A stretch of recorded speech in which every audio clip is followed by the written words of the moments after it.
जय श्री कृष्ण, राधे राधे। आप सबों को मेरा सादर प्रणाम। श्रीमद् भगवद गीता के 13वें दिन के पाठ में आपका स्वागत है। उसमें अपने दल का अभिमान है और दूसरों का अनादर है।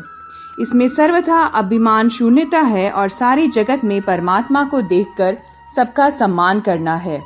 उसमें बाहरी व्यवहार की प्रधानता है, इसमें अंतःकरण के भाव की प्रधानता है।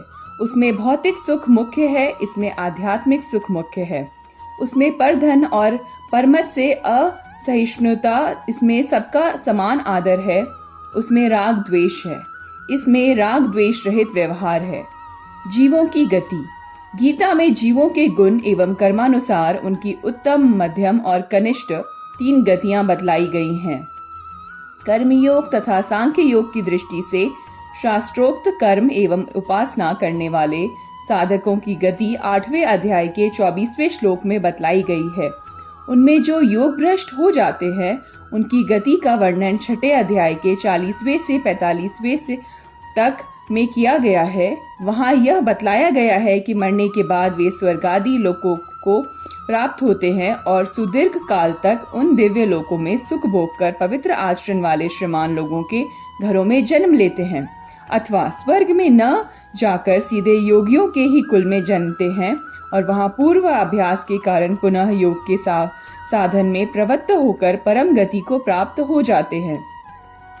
सकाम भाव से विहित कर्म एवं उपासना करने वालों की गति का वर्णन 9वें अध्याय के 20वें और 21वें श्लोक में किया गया है।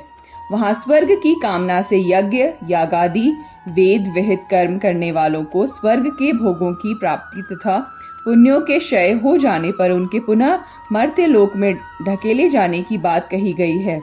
वे लोग किस मार्ग से तथा किस तरह स्वर्ग को जाते हैं, इसकी प्रक्रिया 8वें अध्याय के 25वें श्लोक की व्याख्या में बतलाई गई है।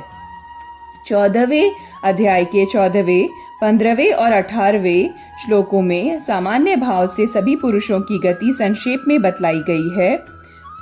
सतत्व गुण की वृद्धि में मरने वाले उत्तम लोकों में जाते हैं, रजोगुण की वृद्धि में मरने वाले मनुष्यों में उत्पन्न होते हैं तथा तमोगुण की वृद्धि में मरने वाले पशु, पक्षी, कीट पतंग और वृक्षादि योनियों में जन्मते हैं। इस प्रकार सतत्व गुण में स्थित पुरुष भी मरकर ऊपर के लोकों में जाते हैं।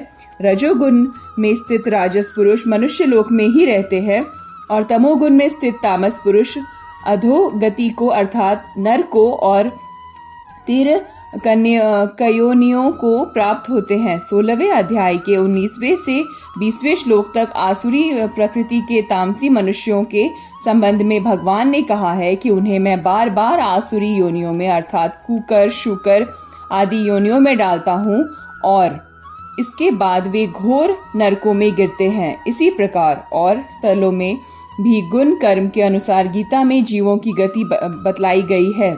मुक्त पुरुषों की गति का वर्णन विस्तार से सांख्य और योग के फल रूप में जगह जगह किया गया है। जीवन मुक्त पुरुषों को कहीं आना जाना नहीं होता, वे तो यहीं परम ब्रह्मा परमात्मा को प्राप्त हो जाते हैं।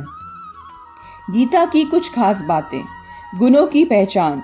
गीता में सात्विक, राजस, तामस पदार्थों, भावों एवं क्रियाओं की कुछ खास पहचान बतलाई गई है। वह इस प्रकार है: जिस भाव या क्रिया का स्वार्थ से संबंध न हो और जिसमें आसक्ति एवं ममता न हो तथा जिसका फल भगवत प्राप्ति हो, उसे सात्विक जानना चाहिए। जिस भाव या क्रिया में लोभ, स्वार्थ एवं आसक्ति का संबंध हो तथा जिसका फल क्षणिक सुख की प्राप्ति एवं अंतिम परिणाम दुख हो, उसे राजस समझना चाहिए। जिस भाव या क्रिया में हिंसा, मोह एवं प्रमाद हो तथा जिसका फल दुख एवं अज्ञान हो, उसे तामस समझना चाहिए। इन तीनों तरह के भावों एवं क्रियाओं का भेद बतलाकर भगवान ने सात्विक भावों एवं क्रियाओं को ग्रहण करने तथा राजस एवं तामस भावों एवं क्रियाओं का त्याग करने का आदेश दिया है। धन्यवाद।